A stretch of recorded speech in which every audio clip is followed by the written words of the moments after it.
Hello everyone, good afternoon, welcome back to Parcham. आज हम discuss करने वाले हैं नेशनल फैमिली हेल्थ सर्वे। आप कहेंगे मैडम आपने करंट अफेयर्स में बताया था। हाँ, मैंने आपको बताया था, लेकिन दो चार ही की पॉइंट्स बताए थे आपको करंट अफेयर्स के हिसाब से। यहाँ पर हम इसको कंप्लीट एनालिसिस करेंगे, क्योंकि ये अगर आप यूपीएससी का एग्जाम देने वाले हैं, मेंस के जीएस पेपर 2 से ये डायरेक्टली रिलेट करेगा। हेल्थ और एजुकेशन में भी ये आपको मदद करेगा। तो काफ़ी सारे हाईलाइट्स को मैंने यहाँ पे शामिल किया है। तो आइए एक एक करके हम उन हाइलाइट्स को देखेंगे क्या इस नेशनल फैमिली हेल्थ सर्वे में कहा गया है। तो ये नेशनल फैमिली हेल्थ सर्वे जो है वो 5th नंबर का सर्वे है। आप देख सकते हैं 2019-20 में पब्लिश किया जाना था और इसका पहला फेज दिसंबर 20 में हुआ था, 2020 में। और ये सेकेंड फेज का डेटा अभी पब्लिश किया गया है। कोविड-19 जो पैंडमिक था उसके कारण ही थोड़ा सा डिले हो गया है। इस नेशनल फैमिली हेल्थ सर्वे की पूरी जो नोडल एजेंसी थी वो किसके पास थी? IIPS के पास थी, international institute for population science. Mumbai में इसका हेड ऑफिस है।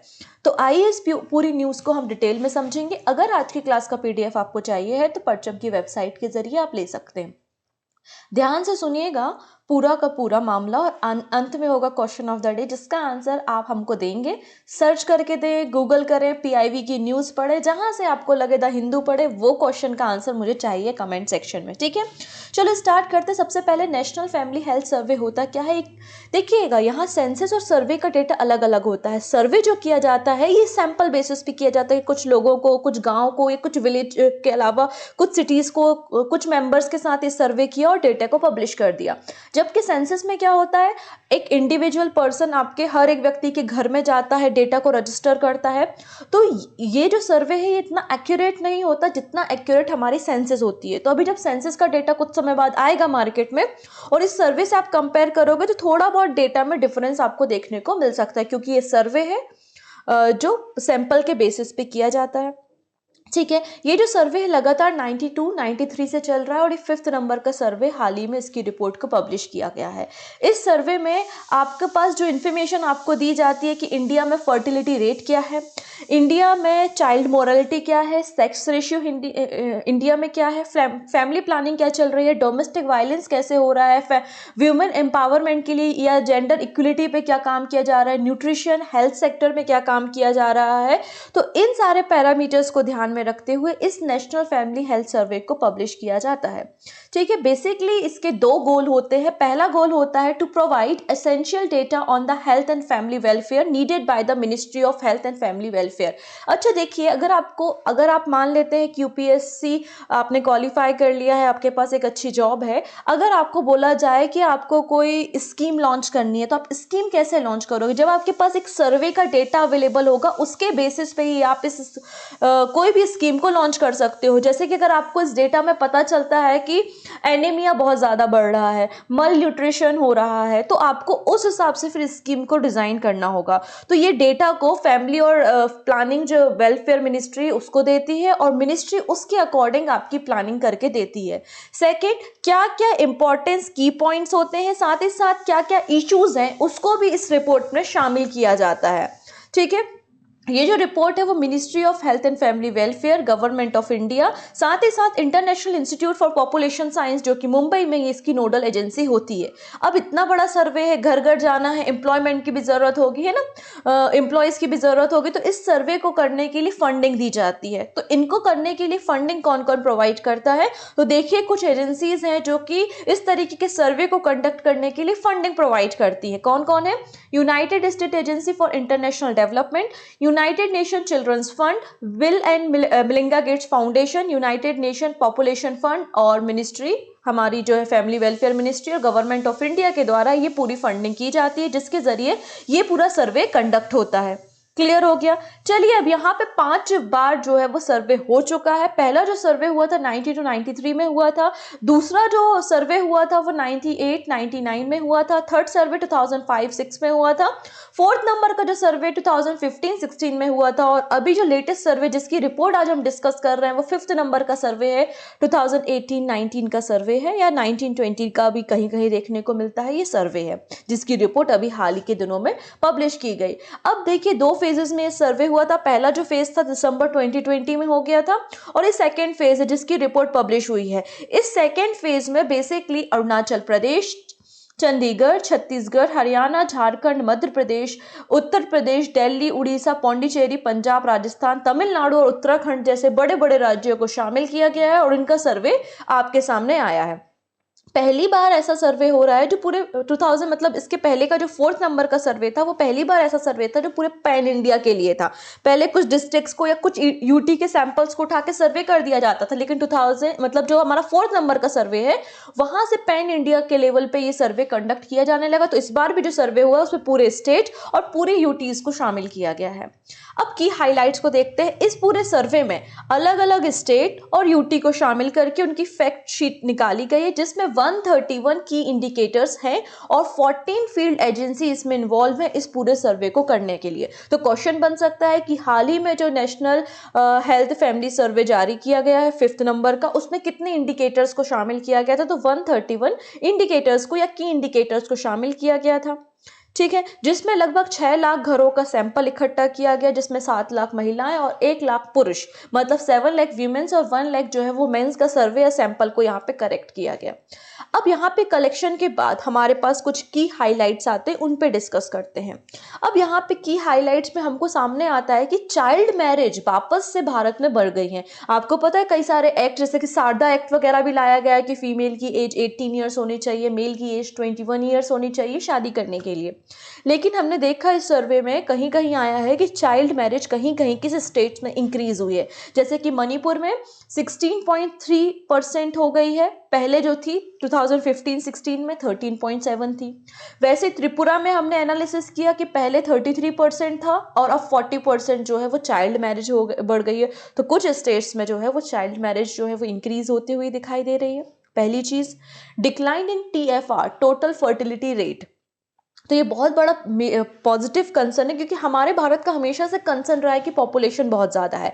जब जनसंख्या ज़्यादा होती है, एक तो ज़मीन कम है, जनसंख्या ज़्यादा है, तो ऐसे में कोई भी पॉलिसी बनाना बहुत डिफिकल्ट हो जाता है और हम डेवलपमेंट नहीं कर पाते हैं ड्यू टू द पॉपुलेशन।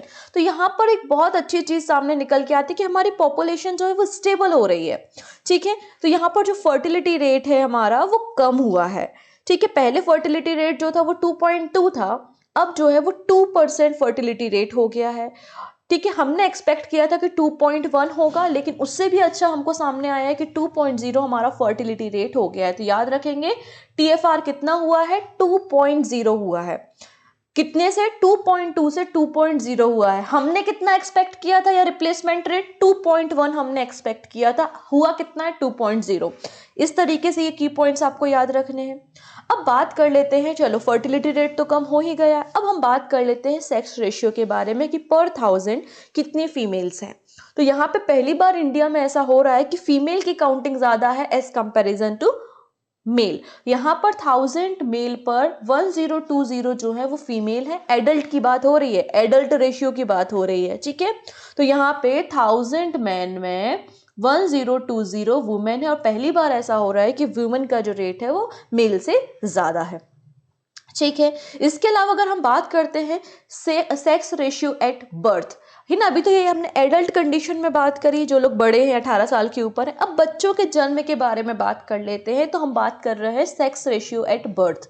तो बर्थ में भी हमने इम्प्रूवमेंट उतना नहीं देखा है। Not determined the fact that India still has a sex ratio at birth more speed towards boy than the natural SRB, which is 952 girls and the per 1000 boys. तो adult में sex ratio बढ़ा है, लेकिन birth rate में अभी भी sex ratio जो है वो क्वाइट गुड है, लेकिन अभी इक्वल नहीं हुआ है। तो 952 गर्ल्स पे जो है वो 1000 बॉयज है, इसको भी याद रखना है। अब यहाँ पर देखिए कुछ स्टेट है जिनमें ये रेशियो देखने को हमें मिला है। देखिएगा, Uttar Pradesh, Haryana, Punjab, Rajasthan, Bihar, Delhi, Jharkhand, Andhra Pradesh, Tamil Nadu, Orissa, Maharashtra are the major state with a low SRB, मतलब जहां पे फीमेल का बर्थ रेट कम है as comparison to male. Next है poor performance in dealing with anaemia. Anaemia आप लोगों ने सुना होगा, एक डिसीज होती है जो हीमोग्लोबिन की कमी के कारण हो जाती है। और जैसे कि मैंने पहले भी कहा है कि WHO की जो रिपोर्ट कहती है कि 50% से ज़्यादा जो वीमेंस है वो एनीमिया से ग्रसित है। तो यहाँ पर पुअर परफॉर्मेंस देखने को मिला है, मतलब एनीमिया के फील्ड में हमको जो होता है ना, आंगनवाड़ी वगैरह होती है, वहाँ पर आयरन की टैबलेट वगैरह भी फीमेल्स को डिस्ट्रीब्यूट की जाती है। तो एनीमिया के सेक्टर में हमें काम करने की ज़रूरत है। इस रिपोर्ट में कहा गया है कि हमारा एनीमिया रेट 67% हो चुका है चिल्ड्रंस में। तो चिल्ड्रंस में कितना है? 67% है। व्यूमेन में 57% हो चुका है और मेल में 25% हो चुका है। तो ये बात बिल्कुल अच्छी नहीं है, हमको एनीमिया की ओर ध्यान देने की ज़रूरत है। चिल्ड्रंस और महिलाओं में एनीमिया रेट ज़्यादा बढ़ रहा है और केरला बहुत ही सीवियर कैटेगरी में सामने आया है एनीमिया में। ठीक है, तो केरला सीवियर कैटेगरी में है। अगली बात कर लेते हैं यहाँ पर डोमेस्टिक वायलेंस के बारे में भी हमको बात करने, ज़रा हम देखते हैं। Over the 30% women from the 14 of the 18 state and UT they were the survey justify man beating their wifes under certain circumstances. अभी ऐसा रिपोर्ट में बोला गया कि ड्यू टू द कोविड-19 पैंडेमिक तो बहुत सारे लोगों की जॉब लॉस्ट हो गई है। फ्रस्ट्रेशन के कारण जो है वो डोमेस्टिक वायलेंस बहुत ज़्यादा बढ़ा है और इस डोमेस्टिक वायलेंस में जो है वो कर्नाटका जो है सबसे आगे, कर्नाटका, तेलंगाना और आंध्र प्रदेश सबसे आगे निकल कर आए हैं। इसमें बोला गया है कि तेलंगाना में 84%, आंध्र प्रदेश में 84% और कर्नाटका में 77% तक जो है वो डोमेस्टिक वायलेंस देखने मिला है और हिमाचल प्रदेश जो है वो लोवेस्ट कैटेगरी में सामने आया है। चलिए अगली बात कर लेते हैं, unethical delivery practice affecting women health. हालांकि जो इंस्टीट्यूशनल डिलीवरी के रेट हैं वो बढ़ गए हैं। इंस्टीट्यूशनल डिलीवरी मतलब पहले जो है वो दाई माँ वगैरह आके जो घर पे ही डिलीवरी हो जाती थी, अब ऐसा नहीं है। अब जो है वो एक पर्टिकुलर हॉस्पिटल, चाहे वो गवर्नमेंट हो या प्राइवेट हॉस्पिटल हो, वहाँ जाके जो है वो डिलीवरी होने लगी। तो इंस्टीट्यूशनल डिलीवरी रेट ऑब्वियसली बढ़ी है, लेकिन प्रॉब्लम इज दैट कि यहाँ पर सी सेक्शन जो ऑपरेशन के जरिए, नॉर्मल डिलीवरी नहीं, ऑपरेशन के जरिए डिलीवरी रेट ज़्यादा बढ़ा है। यहाँ पे बोला जा रहा है सी सेक्शन के जरिए यहाँ पर जो है वो ज़्यादा डिलीवरी की जा रही है, जो कि एक अनएथिकल प्रैक्टिस है, जो कि वीमेन के हेल्थ के लिए सही नहीं है। यहाँ पर बोला गया है कि 47.5% बर्थ जो है वो सी सेक्शन के जरिए, मतलब ऑपरेशन के जरिए हो रही हैं। ठीक है, साथ ही साथ यहाँ पर मेल पर कोई भी यहाँ पर प्रेशर नहीं है, पूरा का पूरा प्रेशर जो है वो फीमेल पर दे दिया गया है पॉपुलेशन को कंट्रोल करने के लिए। ऐसा इस रिपोर्ट में सामने आता है कि अगर मेल जो है वो किसी भी तरीके के प्रिकॉशंस को यूज करना सही नहीं समझ रहे हैं, एज कंपैरिजन फीमेल पे बर्डन डाला जा रहा है एंटीसेप्टिक पिल्स लेने के लिए। तो यहाँ पर भी ये रिपोर्ट सामने आ रही है कि पूरा फैमिली प्लानिंग करने का प्रेशर फीमेल में है और ये भी एक अनएथिकल प्रैक्टिस है उनके हेल्थ के लिए। तो limited male engagement in the family planning, female sterilization continue to dominating as the modern method of the contraceptive pill in a like states. Andhra Pradesh 98%, Telangana 93%, Kerala 88%, Karnataka 84%, Bihar 78% and Maharashtra in a 77%. तो ये भी एक unethical practice मानी जा रही इस report के accordingly. ठीक है, साथ ही साथ अब देखिएगा हमारी फिजिकल एक्टिविटी ऑब्वियसली कम हुई है। कोविड-19 के कारण सभी लोग जनरली घर पर ही थे और हम जंक फूड वगैरह और बहुत कुछ हमने अच्छा पकवान बना के इस पूरे सीजन में खाया है ना, ऐसा हुआ है। तो यहाँ पे पोषण युक्त आहार की कमी है, न्यूट्रिशन फूड हमने नहीं खाया, हमने जंक फूड खाया, जिससे ओवरवेट भी हुए हैं, ओबेसिटी की प्रॉब्लम भी आई है, साथ ही साथ यहाँ पे मल न्यूट्रिशन की प्रॉब्लम भी भारत में देखी गई है। तो ये भी एक कंसर्निंग फैक्टर है हमारे लिए कि परफॉर्मेंस ऑफ द मल न्यूट्रिशन इंडिकेटर।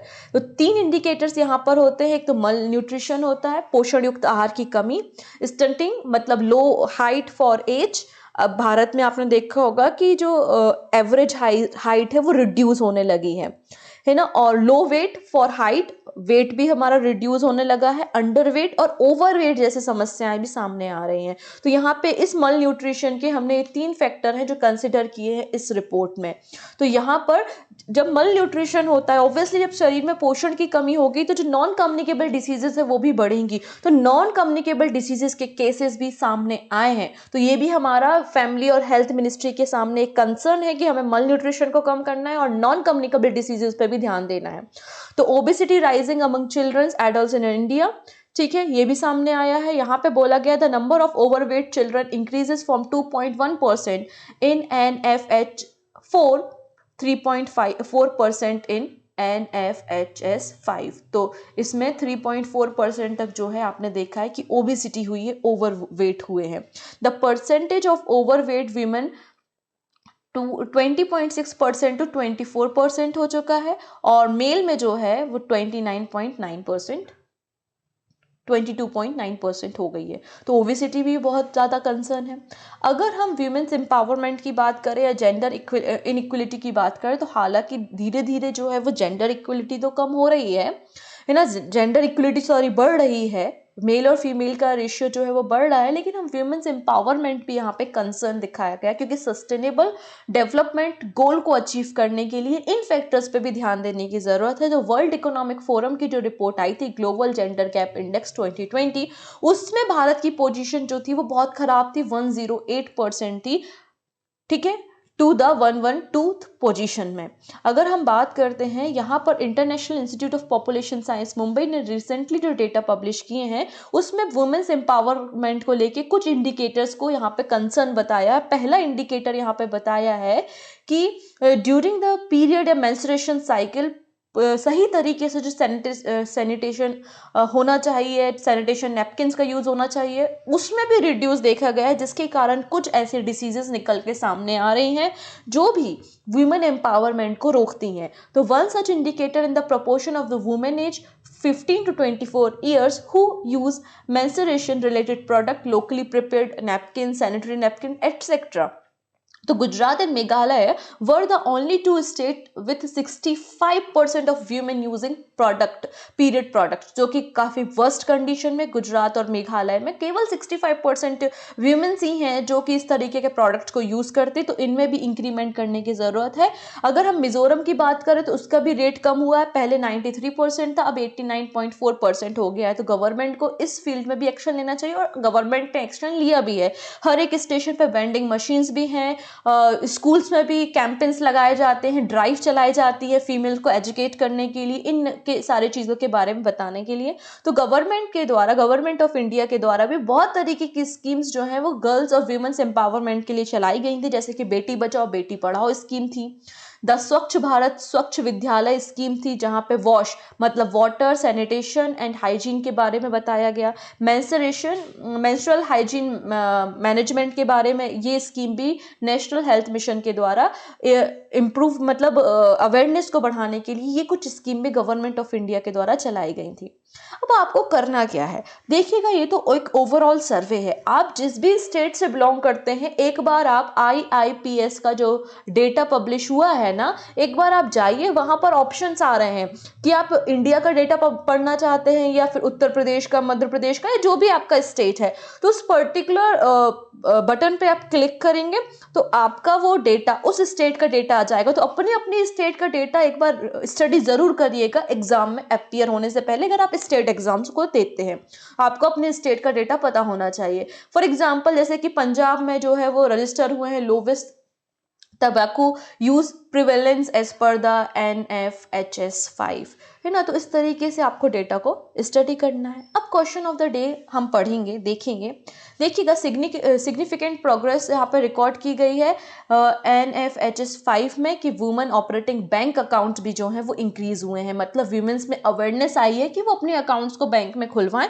तो 79% यहाँ पे फीमेल अकाउंट्स को रजिस्टर किया गया है, जबकि 4th नंबर की जो रिपोर्ट थी उसमें केवल 53% वुमेन्स अकाउंट बैंक में खोले गए थे। इंस्टीट्यूशनल बर्थ रेट भी इंक्रीज हुआ है, 89% हो चुका है, और 100% अचीव करने वाला टारगेट तमिलनाडु का डिस्ट्रिक्ट है, ठीक है। अगर हम बात करते हैं फुल इम्यूनाइजेशन के, मतलब वैक्सीनेशन ड्राइव होती है, बच्चों में वैक्सीनेशन कराया जाता है, तो उसमें भी हमने एक अच्छा परफॉर्मेंस किया है, रेट 76% हो गया। जो 4th नंबर की रिपोर्ट थी उसमें 62% था। तो याद रखिएगा, इम्यूनाइजेशन प्रोग्राम में भारत की रिपोर्ट 76% है। आपको बताना है कि हाईएस्ट 90% कौन सा स्टेट है। तो ये आपका क्वेश्चन है कि वैक्सीनेशन में, इम्यूनाइजेशन प्रोग्राम में कौन सा स्टेट 90% का टारगेट पूरा कर चुका है, मतलब 90% उसका है हाईएस्ट रेट। उस स्टेट का नाम इस ब्लैंक में आपको फिल करना है। आप सर्च कीजिए और मुझे आंसर बताइए। So thank you so much. I hope आपको सारा मैटर समझ में आया होगा। तो स्टेट की रिपोर्ट देखिएगा अपने, अगर आप स्टेट एग्जाम दे रहे हैं, और इस फिल इन द ब्लैंक्स को फिल कीजिएगा।